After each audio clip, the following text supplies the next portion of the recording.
Morley. Okay. Hello once again, my people, my people, my people. Welcome back to another amazing show. This is the JMOR Tech Talk show. I have John here as the host, of course, and I'm co-hosting along with John. And John have to unmute himself. Let me get John unmuted. How's it How going, are you, John? Marcus? Here's John. How are you? I'm doing good. Yeah, it's definitely a pleasure to have you back with us again. Definitely good to have another week in which we have made it to Friday. Friday is always a good time to talk about technology and what's happening in technology. Absolutely. Any day is a good day to talk about technology. Yeah, absolutely. Especially when we need some help with it. Yeah, and you are the guru to go to for the help, of course. Other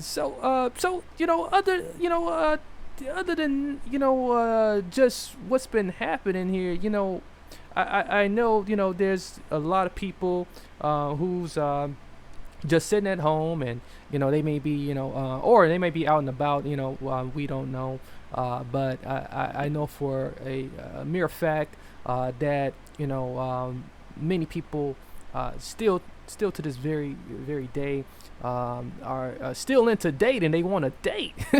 Any hot dates out there? So how are people doing dating? Have you heard anything It's buzzing? funny. It's funny you mention this. This is starting to come up, I guess, because people are human. We're creatures of habit, and Yes. you haven't been able to date really much anymore, right? I think what I've been noticing the most is technology. Marcus is playing a really, really big play, or I should say, part in the dating world. And so, what actually do I mean? Well, you know, when you date just before COVID, everyone would Right. make a phone call. They would text back and forth, and yes, they'd be glued to their phones. But most of the people would actually want to get out and meet that person. Maybe they would text for a million times, but most of the world would actually date. I think some people just want to text because they just wanted to waste time, but they never really had any intention of meeting that person. They just wanted to kill time and I guess make themselves seem important. Yeah. But I think there's the other side of the world that wanted to date and they would meet people. So what's different now? So what happens now when you date is it's not the same because you can't just go and meet people, right? Right. So what you typically do, if they're using a site or somebody says they want to date somebody, the first thing generally that happens is usually they'll send a text. They'll share their phone number, or these days they're not even sharing their real phone numbers anymore because Oh. they're Oh wow. sharing disposable phone numbers. So listen, where did our world go to? A disposable phone number is basically a number that I don't want to use the word hide, but you can actually kind of sit behind, right? Yes. And then you can decide whether to get rid of that number in a day, 2 days, 3 days, a week. And again, I'm not here to advertise any of those services, but there are plenty of them out there. And what they do is you either pay for a monthly fee, and then you get so many minutes, and then the line deletes, or you could pay for unlimited service and do an auto renewal. And you could text and all this stuff. And the nice thing is that in 30 days or 40 days, and that number doesn't exist anymore, well, that number doesn't link to your phone. So you're probably wondering, how does it work? Well, you download an app. The app sits on your phone, and then your phone literally rings with that app. Now, the great thing is that most of these apps will work with your Bluetooth in your car. So you can actually dial, but what they do is they don't use your carrier service. They actually use your Wi-Fi. So if your Wow. Wi-Fi is not great, then guess what? Your calls are going to be horrible. And sometimes you're not even be able to dial because the system doesn't have enough bandwidth to dial. And the call quality of most of them is pretty good. But every once in a while, you do get a problem where, they sound like they're in another country, and literally they're not. Yeah. So that's the first thing, is setting that up. A lot of people, we always say don't give your real information out. We always talk Yes. about identity and how important that is. So, you can give your first name, but just not your last name. Exactly. And you give them your cell phone number, but not your cell phone number, your let's say your temporary number, but nobody knows the difference. In fact, the only people that can tell whether you have a temporary number or a real number is when you sign up online with these services. They say we can't take a virtual number. So a virtual number is nothing more than a number that basically sits behind, and it actually will ring, actually comes into your phone. So they use your phone number just for purposes of verifying, but they don't actually ring your number. Now, you might have been familiar with Google. Google has like Google Voice. Oh, yeah. And you could do it with Google Voice, but Google Voice actually links to your number. It's not the same thing. And by the way, Google Voice is free. Google has a lot of restrictions on what you can and can't use the number for, and they're not going to let you just like blow away a number because you're having an issue. Like, that's just not going to happen. Yeah, I mean, you have to have it a tends to serious last issue. forever. You know, I didn't have my Google Voice number for for years. You know, so I haven't been able to get rid of it. I just got a notification the other day for a Google Voice number I had, but I haven't had use for it. And they said, "Oh, do you want to keep it?" You know, and I was kind of surprised. And the other thing that people like about it is that you can screen your callers with it. So again, the public doesn't know, that this isn't really your phone number. It basically comes up and says, it asks, who's calling, and then they say it, and then you can decide to either take the call or reject the call or send it to voicemail. So it's pretty handy. And then, of course, your messages get stored online. A lot of the other numbers do something similar. What the other premium numbers do is they let you set more of a custom voicemail message and things like that. They let you, you text. Now, if you text on Google, there's a limitation. Like, you can't add it to your address book, but I know we're getting off topic, so I don't want to go on that tangent. I could talk for hours. Yeah. So getting back to the important point dating is that, so they set up this mask, if you will. So this way, if that person doesn't work out, you bail. You delete the number, and they have no way of reaching you or finding you because there's no trace of that number back to you. But I do want to make sure you understand that using that number is in no way a license. I want to be sure everybody knows this, to hide behind that number to do things that would be considered illegal. Okay? Right. Because even though the number is masked, the providers with a subpoena can link that back and can trace it back to you. So you're not really hiding anything. Right. But what you are doing is giving yourself a little bit of anonymity, which is okay. You're not doing anything wrong. You just really don't want to give them your real number. And there's nothing wrong with that. Yes. Now what happens is the person will typically text you. That's usually the protocol. They'll text you. They usually won't call. And they'll say, let's do a Zoom meeting. So you go online and you Zoom me. And the thing about it is that a lot of people that are dating, I mean, let's be honest here. Some people are dating for a relationship. Some people are dating for something else. And some people are just dating for fun, adult fun. So the challenge is that this has changed the world for some people that don't date with the honest integrity reason. And This isn't a show where I'm here to judge people. But it's about the fact that when they do this, they have to go through a process. And a lot of these people don't want to go through it. So they're like, I don't want to be bothered. So typically you text the person and then they say, let's do a Zoom meeting. Then what happens is you go to a Zoom meeting and then you meet in person. Well, here's some of the problems that I've been noticing and talking to my friends and stuff. So somebody wants to date you. Great. They give them your blind temporary number. You call them. They sound amazing.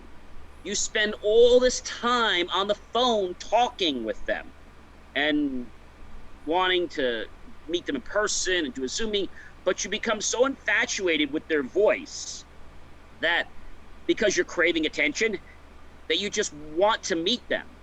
The next protocol is you go to a Zoom meeting. However, a lot of people that go to the Zoom meeting will either have the Zoom meeting and they'll be a little bit polite and courteous, and they'll go through with a date to meet this person, even though they really don't want to meet this person, which I think is just like insane. It is. So my tip is this, you have a right to be happy, and other person has a right to be happy. You have a right to get what's going to make you be happy. So there's nothing wrong with saying, I don't think it's going to work out, but don't drag things along. Don't take them to a Zoom date and then don't say, gee, we want to go meet. My advice typically is, first of all, don't spend a lot of time with them on the phone. Text them, let's do a Zoom meeting, maybe go right to a 5-minute meeting. Oh, this is great. Glad to get to know you. Let's go have coffee. Let's go do dessert. So it's a little different than before. Now, if you follow those premises, that's great, because now if you do that, you take the short thing, you go to the long thing, and then you go to the date. But a lot of people don't do that. They actually start with an hour, 2-hour call, and they feel like they're going to marry that person.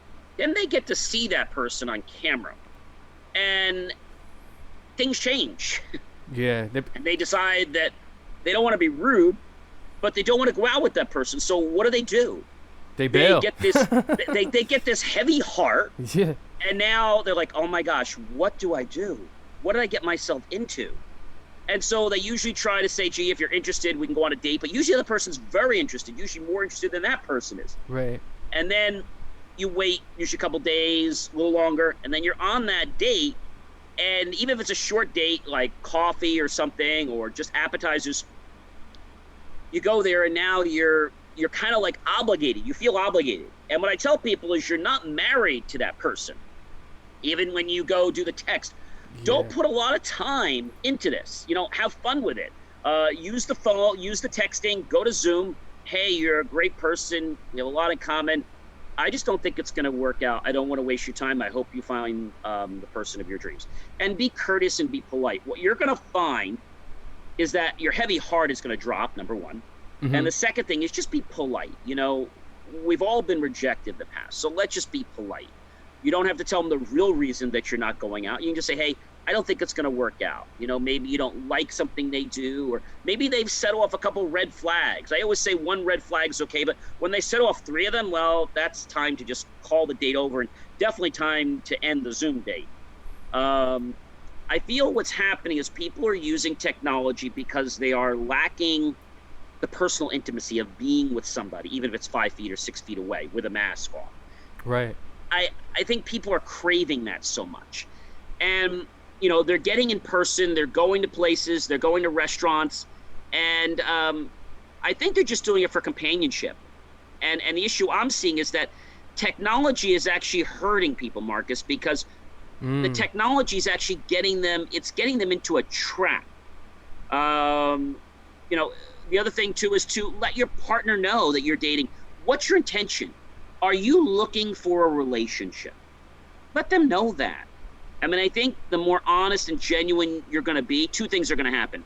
One, they're going to respect you quite a bit. Yeah. Okay? Second thing that's going to happen is, if this person or this egg, I'm going to say, isn't for you, they're going to say to you, oh, you're a great person. I don't think it's going to work out. Now, the reason they're saying that is because they know you're a good person, and they know their intention, and they don't want to have you waste their time. That's really good. Even though their intentions may not be what you're looking for, they're still wanting to be courteous. And I think that's what it's all about, is being respectful and having that common courtesy, or what I like to call digital dating etiquette.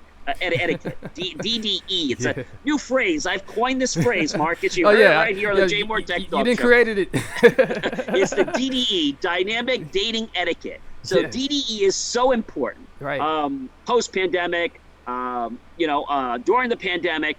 And, funny thing, Marcus, is that the metrics have changed. At dating.com, it's actually, they're saying now, Marcus, that during the pandemic, dating has been up 82%. Now, why do you think that is? Because everybody was sheltered in. First of all, that's one of the things, and then the second thing is, I can imagine the economic impact some people have gotten, so it would make sense to couple up. and Bumble's another popular dating app. They're up 26%. Wow. Okay. Sounds Tinder, like a good stock tip too. yeah. Tinder has gone up 10 to 30%, and Inner Circle, another dating app that's very popular. Oh wow. Went up. The message count went up 116%. Oh wow. So, and there's lots of other apps I can go into. I'm not going to go into every single one of them. That's not the point. The most important thing to understand is that all these apps, Tinder, Hinge, Plenty of Fish, they're all going up. And right now, they are seeing this huge increase in their business because they're not giving things away for free. Right.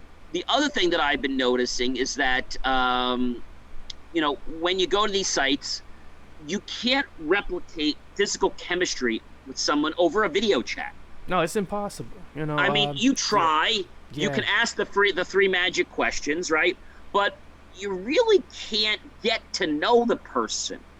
You could tell if you don't like the person, and Yeah. you can even see if there's an instant dischemistry, but you can't tell if there's a true chemistry. And Yeah. many biological anthropologists, they spent their whole lives studying people's MRI scans um, of people that they're madly in love with, and it's funny because these people actually disagree with this statement, which I don't know how, but they disagree with it. Hmm. And they say, and I quote, just because you can't touch somebody does not mean that you can't fall in love with them.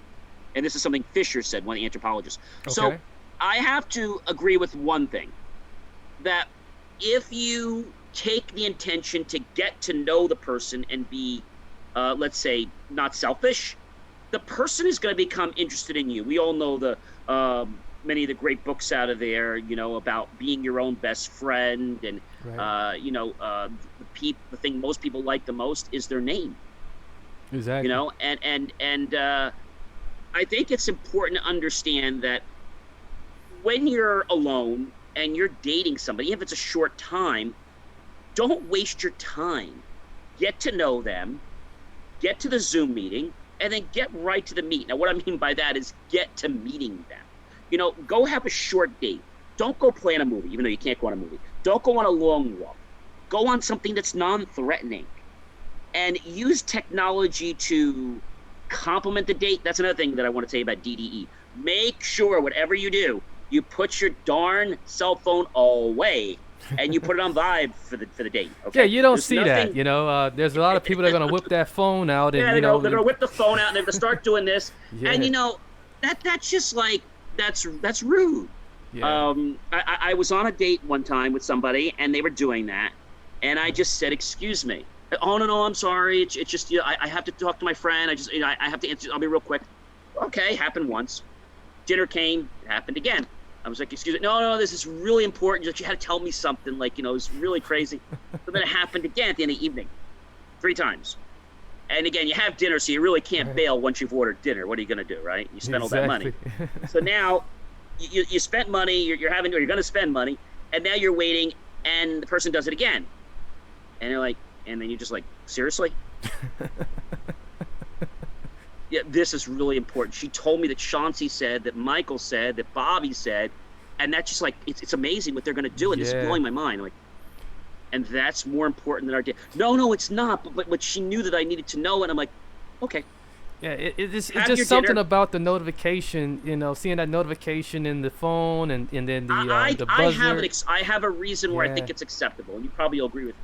It's okay to have your phone with you if Yeah. maybe you have a loved one that's in the hospital. Maybe you have an elder parent or something, and they need to be able to reach you. And if that goes and say, "Hey, it's my dad, it's my mom, I need to take this, I apologize," and they're going to understand that. Right. But when you're too busy, your eyes keep, I call it like, bug-eyed to the phone, like, oh, is it going to text? It's going to text, It's like, come on. Are you on a date or are Yeah. you dating your cell phone? That's It's like, that's who you evidence on of the an date addiction right there. with? So Exactly. So, yeah. so now the end of the evening comes, and, most people being chivalrous will say to you, I'm going to pay for the date. Don't do that. Don't do that. You pay for half. They say, well, I'll pay for half. The other person pays for half. Now, if they can't pay for it, well, you're stuck with paying for it. And you got people that do that all the time. They just try to mooch off of people. So, 50%, I'll pay 50%, you pay 50%, and we'll split the tip. And the good thing about that, Marcus, and DDE, my new coin phrase, digital dating etiquette, I think that's going to be a book someday, is that you have to be very careful, because now if you just say, well, gee, it's only $20, it's only $50, it's not the amount of money. It's the fact that you did something. Now there is showing of a commitment because you did that. Exactly. I'll give you an example. If you go on a date and you pay for let's say the movie. Okay, you pay for the movie, and the other person pays for the popcorn, the peanuts. Not a big deal. It doesn't matter that it's not equal. It just matters that you're both doing something, because then there's this commitment like, oh well, he bought me this, she bought me this. It's this commitment about, I did something, so now okay, they're expecting something, and I think that's the problem. So Yeah. technology has forced people into a rabbit hole because they're going out of their mind, and what they're doing is they're using technology to meet people. And the other thing that I tell people, if you're going to date, so pandemic DDE, is the question is, have you been dating a lot of people? And you want to know things like this. You want to Right. kind of know a little about their well-being. You're not asking about their preferences in life or what they're expecting in a love life, but you're asking, hey, have you gone out with anybody else? No, you're my only one. What do you do during the week? Just being casual. Oh, I go shopping. I come home. And what else do you do? Oh, that's it. I took a walk with my dog and I came back. Oh, that's it. Oh, yeah, every day I go out and with friends. So you don't want to hang with that person. Oh, I just got back from a party. So you say, oh, gee, that's great. At this time, I don't think I want to date you. And these are things you should find out on the Zoom call. Yeah. And you can say, hey, it's not you, it's me. I'm just not comfortable going out with somebody that's that active right now. In Yeah. you know, Yeah, yeah, and that it's only a good way to protect yourself, in this dire situation here, and it's not like you're from Mars or anything. And speaking of Mars, good segue, Marcus. we got the next Mars rover scheduled for launch. Yes, Perseverance. Yeah, so NASA keeps doing it again. So the window for it is between July 30th through the 15th. What else can you tell us about that? All right, there's a tech demo for it. So the Mars program, actually the whole space program, shut down not too long ago, right? Maybe Right. 10 years to shut down. Well, the Mars Perseverance rover is supposed to lift off by July 30th. That's what they're saying. Right. Of course, it could change. And you're probably wondering, why are we launching another Sputnik or rover into space? Why are we doing that?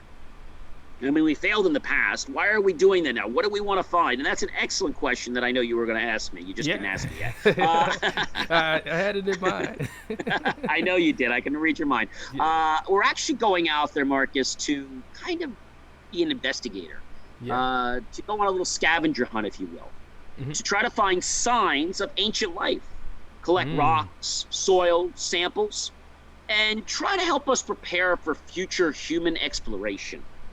So this new rover that's just about complete, they're going through some final testing with it. It's called Perseverance. Now, just before Perseverance, you might have recalled we had Curiosity. It was another rover. The Curiosity was very similar. It had a range trigger that went based on the temperature. This one's actually going to deploy its parachute either earlier or later based on other sensors that it may have, cameras, etc. Now, the other thing that's really important about this Mars rover called Perseverance is that it is going to have terrain relative navigation. Now, what the heck is TRN? Well, good question. Good question. It's an excellent question. I was thinking the same thing. It is going to be very similar. You know how you have those cars on the road? Yes. My car actually does this. You get in the car. It doesn't drive itself that I can tell it where to go. Well, I can do that. But I actually have to be in the car for it to drive. Right. And once I tell it to drive, and I take my hands, well, you shouldn't take your hands off the wheel, but if you just lightly rest your hands on the wheel and you enable lane keeping assist, and every car has different names for this feature.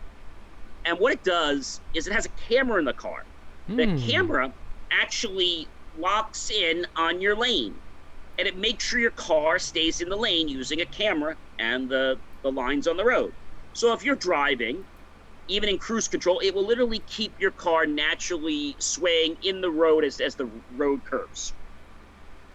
Now, what happens is on some roads, when the terrain gets too rough, like a mountain, for example, Right. you're going to see a little thing flash up on your car, steering required. What happened? Did the guy go to lunch and he just doesn't want to steer anymore? No, it's that the technology in your car at present doesn't feel it safely can navigate the road. Thus, they are disengaging that and also preventing themselves from a lawsuit. That's really what they're doing. And they're saying, hey, so what they're doing with TRN is it's a series of cameras, and by the cameras, they're going to be able to take a plane and create a 3D representation in the robot's programming resources to be able to discover how it should make the right movements. Now, you might have recalled many years ago when we had our very first robot, and the first time it tried to step, it fell. Yeah. And when they took one step, it was like, okay, you ever seen that movie they had on TV with the guy, Navy diver? Remember Navy diver? Yeah. And they had the thing, and he had to put the thing on, and it was called Cookie. Yeah. And he's like, you gotta take whatever, how many it was, 3 steps or whatever it was, and they had to take those 3 or those 7 steps. And it was very hard for him, right? And that other guy there that kept motivating him, a Navy diver, and he took the next, and he kept motivating. I want that 7, Cookie. I want that 7 step. Right? So how much and how hard it is when you have a lot of armor on your body to take that step, right? So robots in the very beginning were heavy, right? The newer robots are made with titanium. They're made with things that are lighter. But let's just face it, they're still not light. And when they pivot, they have a lot of joints, okay? We don't realize, but our body, we take for granted. We have so many different muscles, okay? And so many different tendons and bones that are exactly at the right position every single moment to give us our balance every day. Yeah.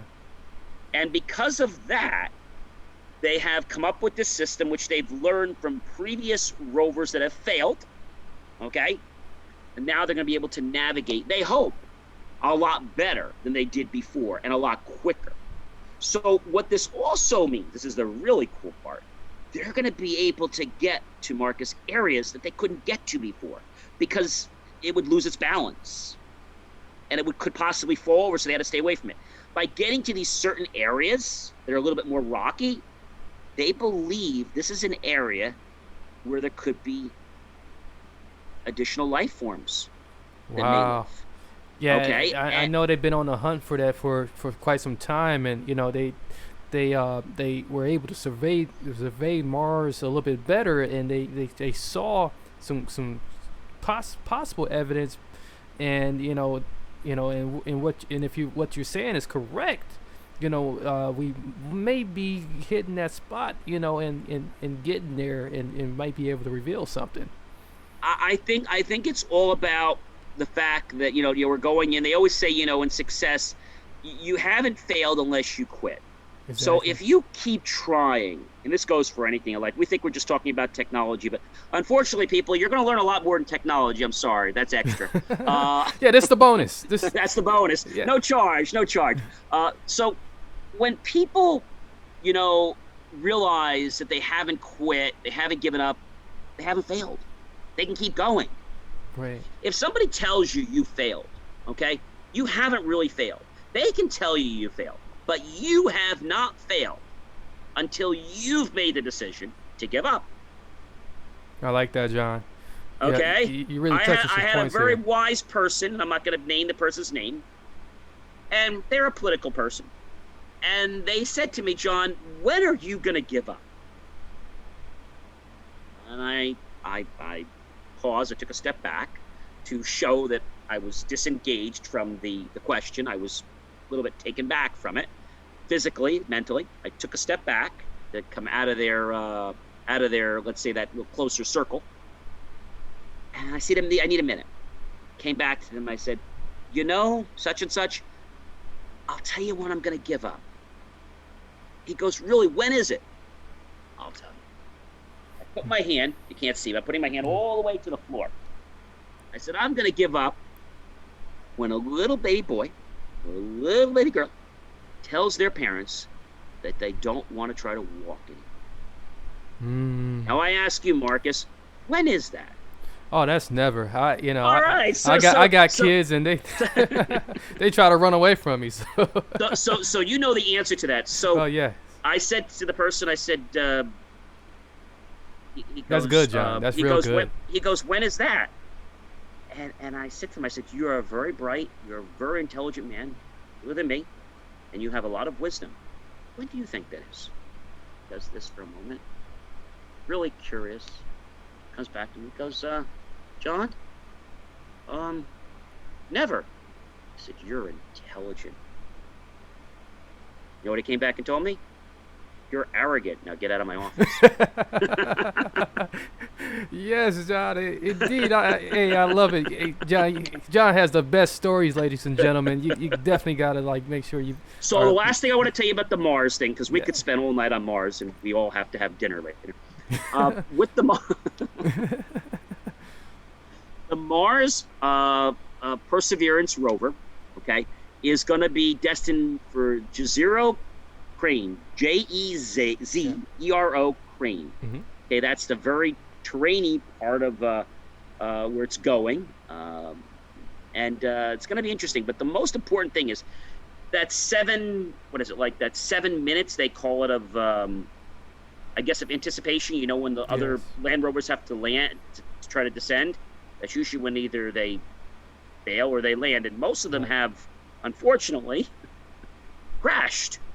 So you're going to be able to see firsthand, online, be a little fly on the wall, and see that moment.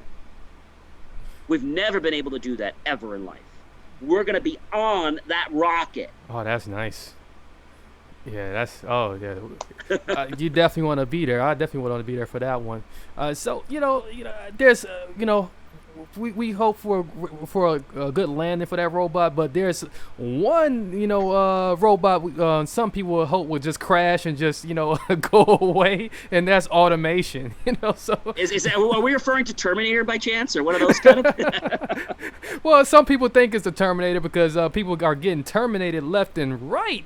Yeah, no pun intended there, Marcus.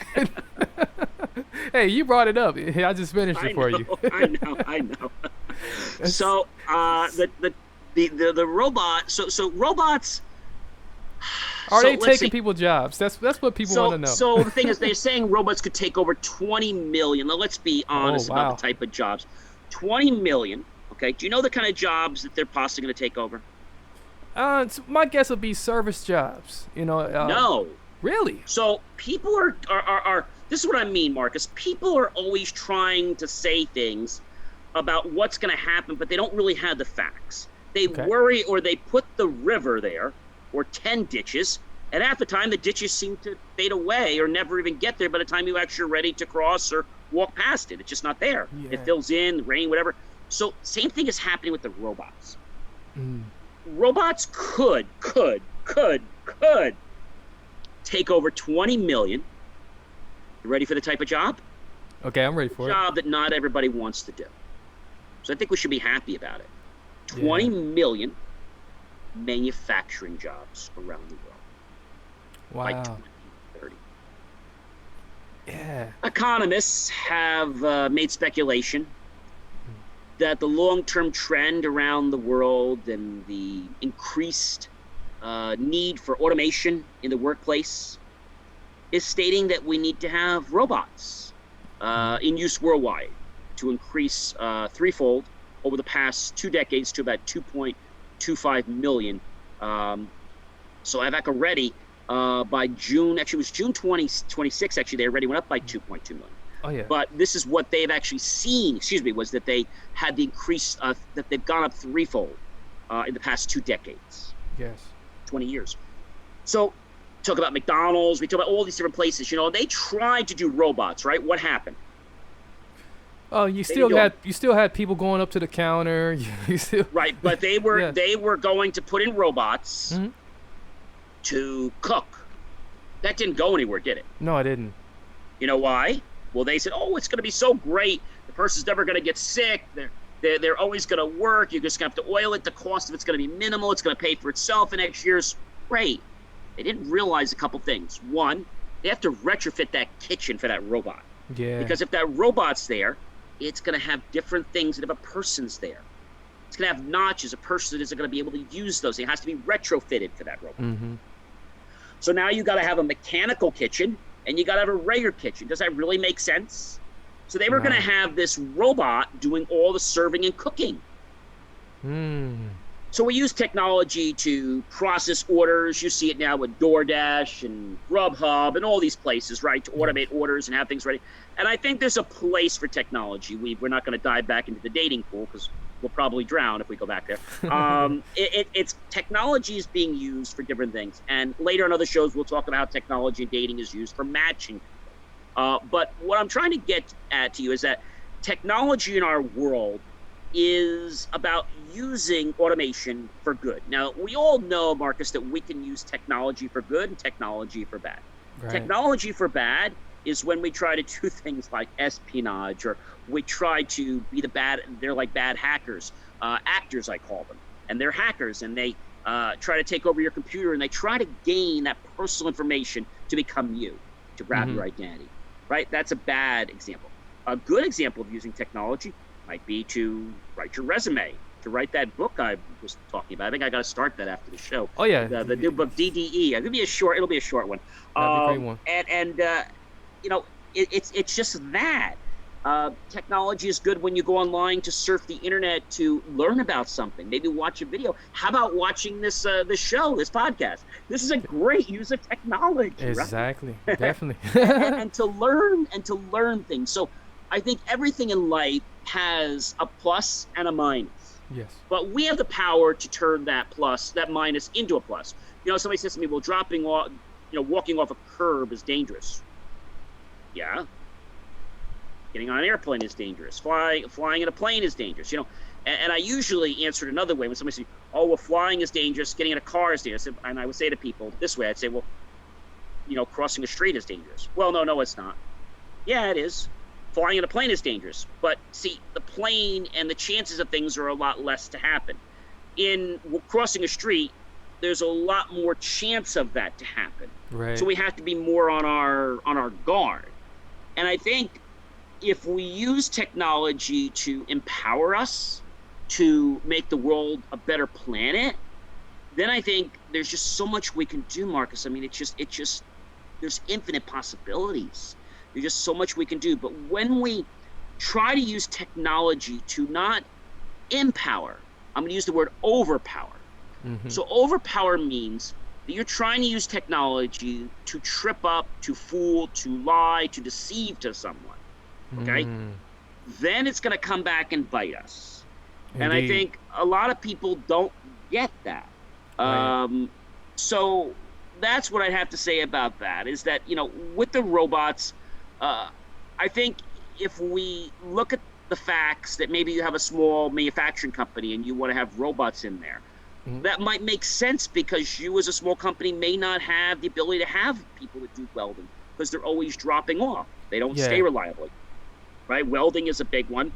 Another one that's a big one is trying to get, I don't want to say skilled, but laborers to work an assembly line. Who wants to work on assembly line? Who? Yeah, there's not Nobody. many people that really want to do it. You get a lot of and shout out to Joshua Mays. He just said 100. Awesome. Yes. Thank you, Joshua. Yeah. So indeed, there's not really a lot of people who's looking to take these jobs anymore, unless you go through a temp service. It's usually, I just need some quick money, because I just recently lost a job, so I have no other source of income but to go, apply to a temp service, and the temp service is going to put you out in a warehouse. But you know what happens, Marcus? Here's what happens. Yeah. I've known plenty of friends of mine that because of COVID, obviously they got laid off or furloughed, and they want to try to get back to work. And when they try to get back to work, what do? They give their resume to a company, and they say, "Oh, I'll take it. I'll work. I've different skills, but I'll work." And you know what they come back and say? "We're not going to hire you." Now, why are we not going to hire you? Very intelligent, brilliant person, right? They don't want to hire you They say you're overqualified, but now they've been getting in trouble. They don't actually say the word overqualified. They just say, we've decided to move forward with other candidates. Yeah. That's the word. Oh man, I hate that They, word. they don't discriminate. Yeah. Okay, they're not discriminating. Yeah. They just make this. We decided to move forward with other candidates, Yeah. and what that really means, in layman's terms, they could be discriminating. They are. Mm-hmm. They discriminate for age. That's one thing which they're not allowed to do, but they kind of, push it under the rug. The other thing that they do is they discriminate, and we don't hear it talked about, but it's the truth. They discriminate for your knowledge. We hear about race, religion, sexual orientation, but we don't hear about knowledge a lot. Yeah. Right? Yeah, It gets swept under the carpet. Yeah. Right. They don't want that. So if you're somebody that has X years or you have a degree, and now you're trying to apply to be a server, or maybe you're trying to apply to be a stock guy, right? Right. They're going to ask you, what do you do, blah, blah, blah. They all ask you, what'd you make at your last job? What is that any of their business? You're just trying to get a job. Exactly. Why is that You're question doing even this- on there? It's on the application. Right. It should be, look, I have this. I'll take a drug test. I'll go through a background check if you need me to do that. I have references that'll attest to me as a character of a person, not even the workplace, but I have friends that attest to me and my nature. They want to know you're reliable, right? They want to know you can do the job. Well, I'll tell you what, I'll come to work for an hour or two and you can see the type of quality I produce. Yeah. And if you're not happy in the first hour, then I won't stay. What's so wrong with that? Why is there this socio-economic politics, right? I think that's just what's going on, Marcus, and it's really, really sad. And it brings me to another point, is that the same thing happening with our government and and I usually don't like to go here, but it kind of led here, is with our unemployment stuff, right? You got some people that they want to get back to work, right? And other people that are making more money because they're collecting unemployment plus the PUA additional 600, which is supposed to go away, by the way, on July 25th, July 26th. What's going to happen there? What are they doing, Marcus? They're dragging that out. They can't Band-Aid that forever, right? Right. They're already saying they're going to have to do something. Why don't they just man up and just make the decision? Why are they strapping people to the last moment? Don't they realize how many Americans' lives they're affecting right now? Exactly. I don't think they get it. Yeah. And, the other thing I thought it was really funny the other day, I heard that somebody is actually going to be, they're still taking their regular vacation. Wow. Yes, now so on there's the one side, so you got people that potentially are on paid vacation as well. So the one side, I'm not going to say one or the other, but the one side, which you probably know who it is, they're willing to stay and work this out. The other side, the other party, says they're not willing to stay, we're going on vacation. The reason they're not willing to stay, Marcus, is because they know if they stay, they're going to have to concede. They're going to have to meet them halfway. Unless the Senate gets control and it changes. Right. So I think a lot's going to happen. A lot's going to change. My personal view, people may or may not agree with this. I don't think it's time for them to cold turkey cut everything. I think we need at least another 6 months. I don't think it should go on forever. But I do think that it should still go on because there's just so many expenses that have come up, during this time. And I believe that our current administration, they're talking about a stimulus check, and it's like, and everybody has a YouTube channel about, the stimulus checks updates. Every day they report on some of the stimulus check. How many things can you say about a stimulus check? Well, this is your stimulus check update. This is your July blah, blah, blah, stimulus check, and this is your stimulus package update. Okay, so what are you telling me? You can't tell me anything. They didn't vote. But here's what I think. Here's what I speculate. All right, once a week. You don't need to tell me every day. And this is your July 17th stimulus package and your stimulus package update. So, what's the point? Right. I just feel that, if you don't have something to say, don't say it. What I'm telling everyone is that I believe we as the American people need to be sending a voice to Congress. We need to be writing letters. We need to be expressing our views. And I've never felt this way in my entire life, but I know how important it is for that to happen. And I also know, as being a business owner, how important it is to get people back to work. I know that. Exactly. Yeah. So I think if they're working or they're not working, I think they should still get the stimulus. That they have the extra money. I think it's if people are trying to get back to work or people are working, I don't think it should hinder, because we need people to come back to work and not worry that, you know what I'm saying? So if they're given a job, I don't think they should lose the money unless they don't want to go back to the job. Now, they're still going to get the money. But my feeling is if you're offered a job, and you're still going to get the money whether you stay out, but if they offer you a job to come back and you say no because you're making enough, then you should lose your unemployment and your benefits because, hey, you're being given a job. But I am in agreement that if you go back to work, you should get both. And if you stay home, you should get both if you're not given a job. I think people are just trying to milk the system, Marcus, and I don't go for that. I really don't. Yeah, exactly. Yeah, you really make some excellent points here, and I really like where this conversation has gone, John. You really have enlightened a lot of people and brought people in this conversation that really feel the way you feel, and definitely are ready to instantly share this information with someone else. Speaking of which, go ahead and share this information if you haven't already. Share this wonderful broadcast if you haven't. John, there's a lot of people that want to take that extra stimulus money and maybe that unemployment and hopefully one day buy that iPod. Will it ever come back? I remember having my first iPod. Do you remember your first iPod? I remember I found the iPod and I didn't have to buy one, and I was very happy. So for the iPod, there was something I had. The very first one, I've had a couple of them. I had the iPod Nano. You remember the real small one? Yeah, I had. The one you had could hardly see. Now someone gave me that one, and then I found an actual nice size box. And they all worked the same, but before I had the iPod Nano, I bought something else. I forget what it was. This was a little square thing, okay? And it didn't work with iTunes, so it had its own proprietary software. But you could upload music and stuff like that, and it was still good. Had a nice little screen, and it was nice. It was like a little cube thing. And I remember at the time, to remember the exact price, I think that thing was like I think the Nano at the time was maybe like about $100 and some dollars. I'm gonna guess maybe. It was running for about $100, like $99.99. So I bought the one below the Nano. Before I bought the Nano, I bought one for $49.99. It was a no-name thing. It was just this little thing, and it was all proprietary, but it worked great and it had good battery life. So then you had the iPad Nano.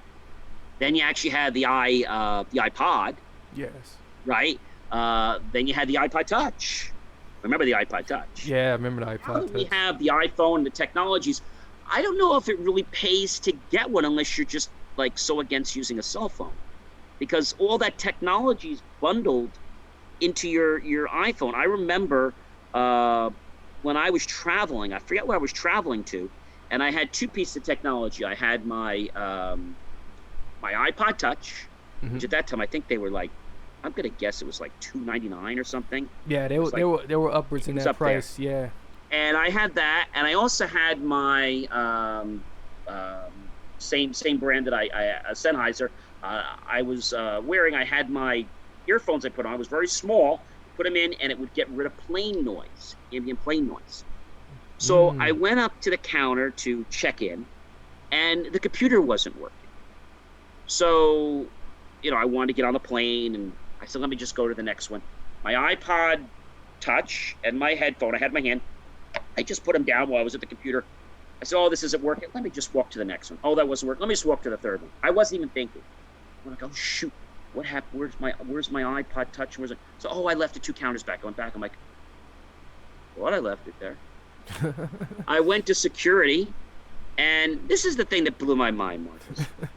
I went to security, and I explained what happened. Oh, we can't look at the footage. So let me get this straight, because I'm a little stupid here. Oh yeah. I put my technology down. I went to go get my ticket because your two systems didn't work properly, and you're telling me you can't look at the footage? No, sorry, we can't look at that one. Well, can somebody look at it? No. So why do you have cameras here? Are they just like a show? And it gets better. So I had that happen. I just have to digress to another stupid story. I was at a bank. I'm not going to mention which bank, several years ago, and I had my first iPhone ever. many years ago. And I went down and I put the phone down right next to it. I was making a deposit. Right. And the phone was right here. Like literally, here's the computer. It was right here, doing the transaction, and I'm focusing on what I'm doing. And I just go to my right to pick up my phone. I'm like, my phone's gone. What do you mean? It's gone. It was right there. Well, where'd you put it? I was like, I put it like literally like not even 4 inches away from the checkbook. Oh, well, maybe it fell on the floor. Well, you have a camera here, right? Oh yeah, let me get you security. I go, oh yeah, we don't go, but we don't look at cameras for civilian natures. Oh, so I'm a civilian, and yeah, no, we only look for like banking issues. I did have a challenge one time, I'll tell you, and I have to give a kudos to Target. I asked them to go and check footage for me. Mm-hmm. They were honest with me and told me the camera that I wanted, they didn't have footage for. They also told me that some of the cameras in their store, I'm not going to tell you which one because I'm not trying to help anybody rob, but they play a game where they rotate their cameras. I don't think they rotate them, but they don't have cameras in every one of those boxes. It would cost them a fortune. Wow. They have a box every 50 Can you feet. imagine? Can you imagine if they ever did get robbed? You know. Half those cameras aren't really live, and they all look like they have lights in it. You don't know which ones are live. They all look kind of live. So they have a security, what do they call it? Deterrent. LPM.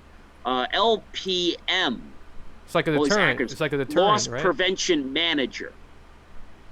I went to the LPM, who's actually a Target, they call it a team member, Yeah. who is actually somebody who also does cashier on the side. But I was like, and they come out, they look at me, and they did a whole report, and they're like, oh, okay, I see. I need a camera outside that faces the northeast. I was coming up, and somebody, hit my car before I came up.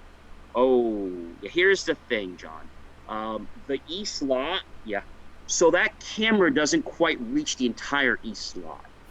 Well, what do you mean? Well, the angle where your car is, we literally cut off about 200 feet before your car. I can show you on the camera. And I was just like, so my point is, when you put technology in, don't you put something in that's actually going to freaking work? Right? Exactly. So I think, I think it's important. So my moral of my story, we're getting off the point here with the iPod, is that I didn't get my iPod back. I went to go buy another one. Mm-hmm. But I think this new iPod that they're saying is going to come out, I think it's going to be about $199, I believe, for the 32 gig. $299 for the 128, and I think $399 for 256 gig. It's going to have a 4-inch Retina display. Okay, big deal. It's going to have an A10 Fusion tip, which means it's going to cost that's what's making it cost some more money. And it's going to have some faster power with this new A10 Fusion nonsense they're putting in. And it's going to have an 8-megapixel camera. Big deal. My new camera is probably going to be more megapixels than that anyway. Yeah. It's going to have a front-facing FaceTime HD camera. Okay, so now I have a question. Why are we making an iPod Touch with a camera? It's like a phone. It's like a phone without dialing abilities, basically. Yeah, you know what they're doing? They're trying to make it, Marcus, a multimedia device. Yeah. That's what they're trying to do. And if they're gonna do that, why don't they just keep the small version, give it to kids, and just have them use it as their song thing? Yeah. Let them, because they're gonna be able to watch videos on it and stuff like that. So I think it has a market.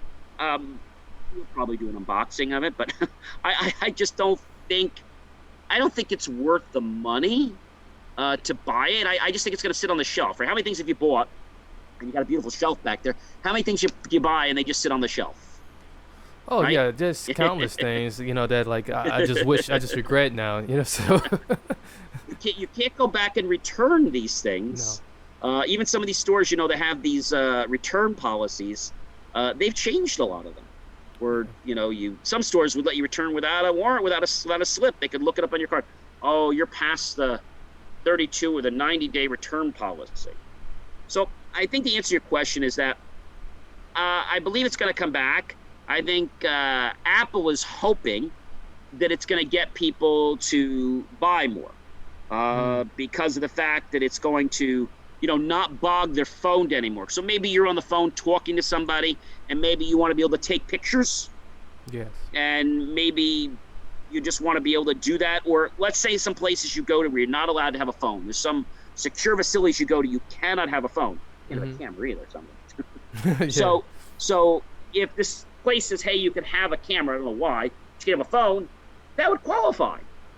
Right. Do you know there's certain devices, I'm not going to go into which ones, that are not permitted in certain buildings, like the embassy, because we have an NDA. Now, an NDA is not like a non-disclosure agreement. Yeah. It's actually a no agreement to saying that we have a bad relation and that's not permitted. For a while, there was a device. It wasn't Apple. You went to the building. You had to leave the device at the door. Incredible. We're even seeing that with some of the devices. I'm not going to mention the company's name or the country's name, but they're the ones that brought this whole wonderful pandemic our way. I'm sure you know which one that is. And they built technology, unfortunately, that is devious. And I always say that when you buy American technology, it doesn't have that in it. It doesn't have stuff in it that's going to try to spy on you and things like that. Like we talked about the TikTok the other week, right? Right. So I think we just got to be careful and mindful of these things. And, like I said, when you go to buy a piece of technology, are you buying it? We buy things for other reasons because we review them for our viewers. But if you're buying technology because you need something, that's great. But if you're buying technology because the Joneses just bought it, well, then you're going to have this stock that's going to just keep going lower and lower, and it's not going to have a return on your investment. And you're going to have shelves of stuff that are just going to collect dust and eat up batteries and charge and stuff like that. But that gets you to an interesting point, Marcus, and that is if any of our viewers, of course, have any products that they would like us to review, we do the JMOR review, which is not live, but we do post that to our channel as well. Last time we did a Dyson, if you remember. So that could be anything from, as I say, you could put it in your pocket, something that you need to carry, an appliance, something you ride like a car, maybe something even bigger. And, we'll do that. I think the only thing we're not going to review is a rocket. I think that might be a little out of our scope right now. Yeah. But we can review TVs, we can review dishwashers, all these different devices. So if you have something, we'll be happy to use it. If we like it, we may even invite you on the show to be a guest and talk about it. So we do an unboxing where we tell you everything that comes in the box. And then on top of that, we do a JMOR review, which is another segment we have. And that gives you honest, unbiased feedback. So if you are an inventor or you have a technology you want us to review, we'll be happy to do that. Again, it's unbiased. We don't take a penny for it. We review the product and we give our honest opinion about it, how it works, we test it and things like that. So that's something we do for you, the listeners. And, the show is here for you because we want to explain technology. We want to decomplify the world and make IT easy. Perfect. And make people feel comfortable. Indeed. Well, thank you so much, John. This has been an awesome conversation today, and you definitely has done us the justice as always. John is definitely the go-to person. You definitely want to hit him up. So, John, give us that contact information one more time, and tell us, Marcus. Tell us how often we can expect you. Sure. On. I can't believe we're at the top of the hour. I'm like, where did that hour go? It went by. From dating all the way up the scope. So we covered everything too. We cover the gamut. So first of all, if you would like to know when the program airs, you can tell us, Marcus, when does our program air? We air every Friday. I don't know if I got Tuesday in my head. Every Friday, 5:15 Central Standard Time, 6:15 Eastern Standard Time. So you can be here on Facebook Live, YouTube Live, or wherever you are watching, because we are also live on Periscope as well, and countless other platforms. And then, of course, if you miss out, you can always listen if you like podcast format on the JMOR Tech Talk. Available on Spotify now. We're on Spotify. We on Spreaker, and I believe we may be on iHeartRadio as well. Awesome. So check that out. Feel free to catch all of those. The podcast version on this gets published immediately following the viewing version. So those who are listening right now and hearing me say this, you're like, oh, I thought this was live.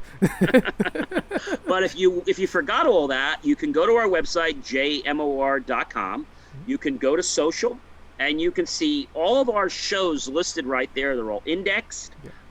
Takes you to our YouTube channels of the 3 programs, the JMOR Tech Talk, the JMOR Unboxings, and the JMOR Reviews. And incidentally, in addition to items that we can review for you, if you have an idea for a show or just a segment, and even if you don't want to be a guest, we're happy to do that for you, and we're happy to give you a shout out, and we may give you a little special thank you just for doing that little gift.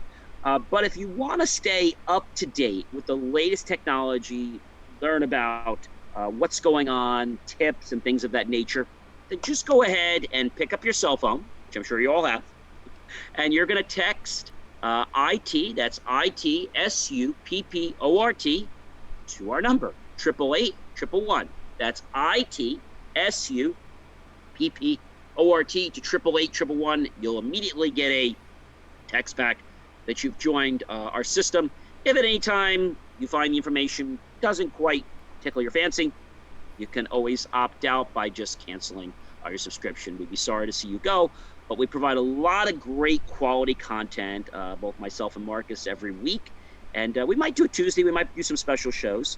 So we will see you, I guess it'll be next week, which will be it's going to actually be 5:15 Eastern time, and 5:15.